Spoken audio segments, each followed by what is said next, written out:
إياك نعبد وإياك نستعين. السلام علیکم ورحمۃ اللہ وبرکاتہ.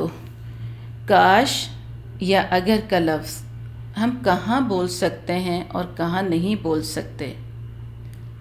جیسا کہ سورہ کہف میں حضرت خضر علیہ السلام نے موسیٰ علیہ السلام سے کہا ھذا فراق بینی و بینک، یہ جدائی ہے میرے درمیان اور تیرے درمیان. تو اس کے بارے میں نبی صلی اللہ علیہ وآلہ وسلم نے فرمایا وددنا لو صبر موسیٰ، کاش موسیٰ صبر کرتے تو ہم علم کی اور بہت سی باتیں سیکھ لیتے. یا کوئی ایسا انسان جس کے پاس مال و دولت کی فراوانی ہو اور وہ اس مال کو اللہ سبحانہ و تعالیٰ کے راستے میں خرچ کرتا ہو، ایسے انسان کو دیکھ کر کہنا کہ اگر اللہ مجھے بھی اتنا مال و دولت عطا کرتا تو میں بھی اسی طرح صدقہ اور خیرات کرتا.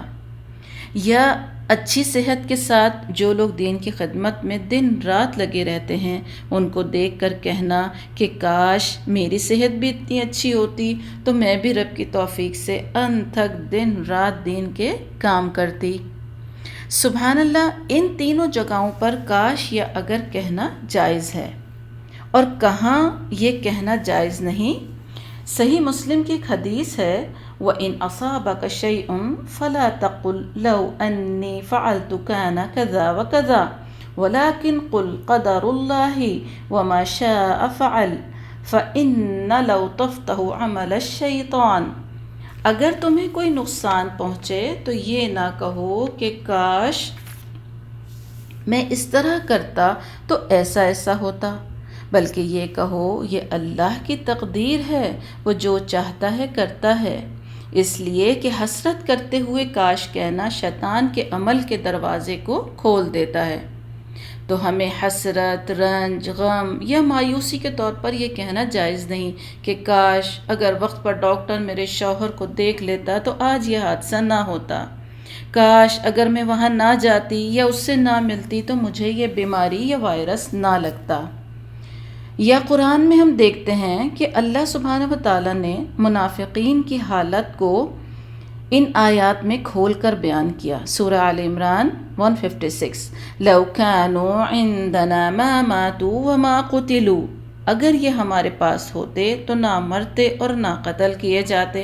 اللہ سبحانہ و تعالیٰ سورہ نساء میں کیا جواب دیتے ہیں 78 اَيْنَمَا تَكُونُوا يُدْرِكْكُمُ الْمَوْتُ وَلَوْ كُنْتُمْ فِي بُرُوجٍ مُشَيَّدَةٍ، تم جہاں کہیں بھی ہوگے موت تم کو پالے گی خواہ تم اپنے مضبوط قلعوں میں بند ہو.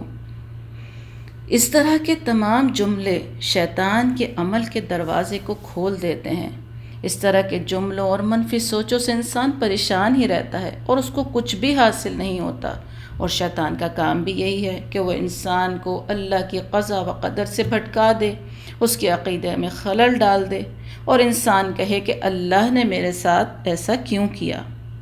یہ وسوسے انسان کے دل اور دماغ میں جیسے ہی آئیں تو فوراً کہے قدر اللہ وما شاء فعل، یہ اللہ کی طرف سے مقدر کیا ہوا ہے اور وہ جو چاہتا ہے کرتا ہے بے شک. السلام علیکم ورحمۃ اللہ وبرکاتہ. For more upcoming videos, please subscribe, press the bell icon, and don't forget to like, share, and comment.